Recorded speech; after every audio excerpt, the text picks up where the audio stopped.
विट्याचा राजा सार्वजनिक गणेशोत्सव मंडळाच्या वतीनं रविवार दिनांक 15 सप्टेंबर रोजी महाप्रसादाचं आयोजन केल्याची माहिती मंडळाचे अध्यक्ष अमोल बाबर यांनी दिली। मंडळाचे आधारस्तंभ व टेंभू योजनेचे जनक स्वर्गीय आमदार अनिल भाऊ बाबर यांचं आकस्मिक निधन झाल्यानं विट्याचा राजा गणेशोत्सव मंडळ मित्र परिवाराच्या वतीनं गणेशोत्सव यावर्षी साधेपणानं करण्याचा निर्णय घेतला।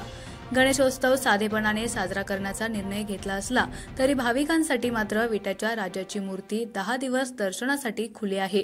परंतु भाविकांसाठी प्रतिवर्षीप्रमाणे यावर्षीही रविवार दिनांक 15 सप्टेंबर रोजी सायंकाळी 4 ते 10 या वेळेत महात्मा गांधी विद्यामंदिरच्या पटांगणावर महाप्रसादाचं आयोजन करण्यात आलंय।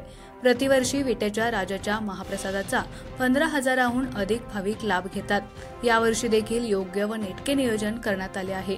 परिसरातील भाविकांनी याचा लाभ घ्यावा असं आवाहन मंडळाच्या वतीनं करण्यात आलं।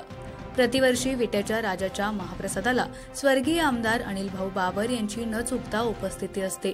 प्रत्येक भाविकाची ते असतेनं व आपुलकीने विचारपूस करत असे। आमदार अनिल भाऊंच्या निधनानंतर प्रथमच होणाऱ्या या गणेशोत्सवात महाप्रसादाला त्यांची अनुपस्थिती मात्र प्रकर्षानं जाणवणार आहे।